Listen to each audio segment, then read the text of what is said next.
Hello friends, in this video, let's learn how to read and analyze concurrent mark and sweep GC algorithm log file, right? Friends, the garbage collection log file contains wealth of information.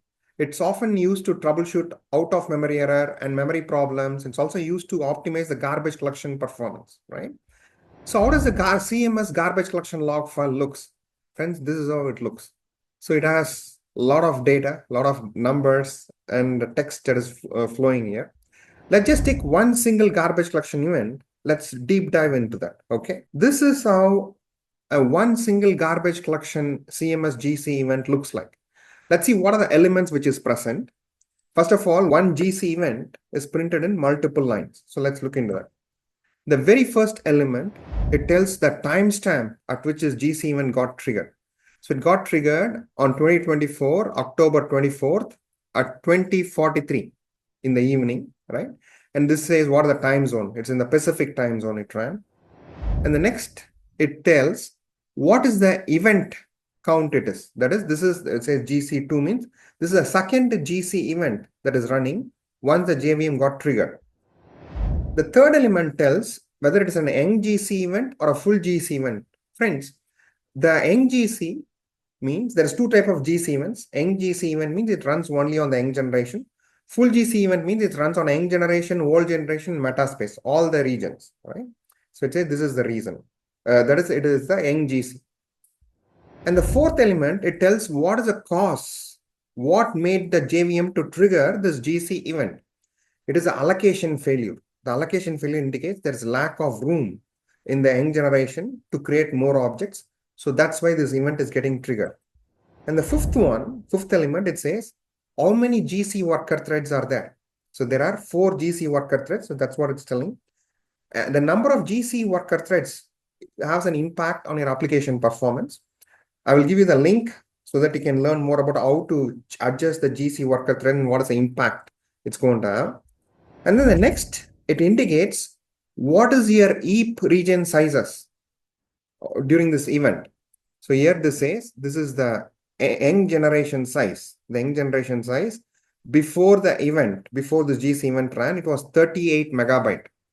And once the event ran, it became 4.2 megabyte because the garbage collection event ran, it cleared. So that's why the Young generation size dropped. And then what you see within the parentheses is the Young generation allocated size, which is 38 megabyte. Okay.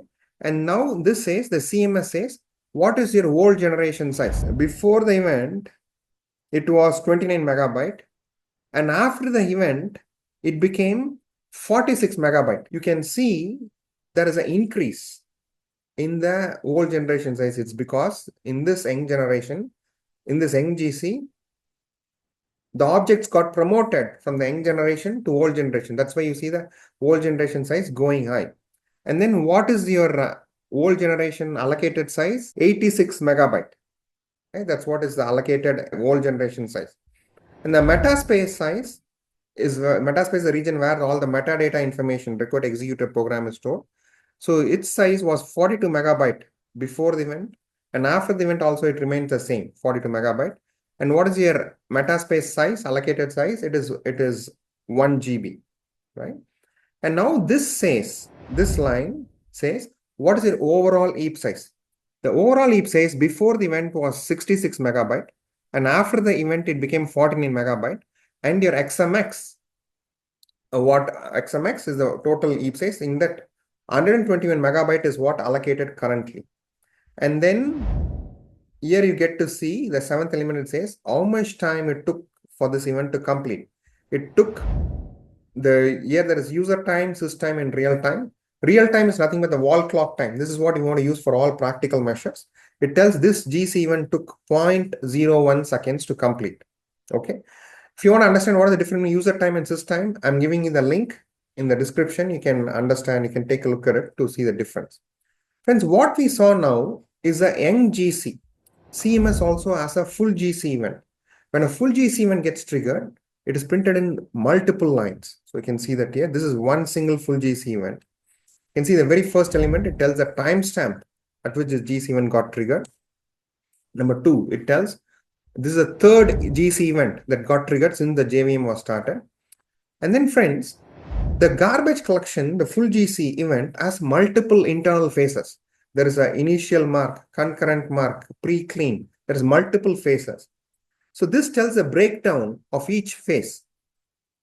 How much time it took to complete, and after the phase, how much time, what is the heap size. You get to see the breakdown of each phase of this one single full GC event.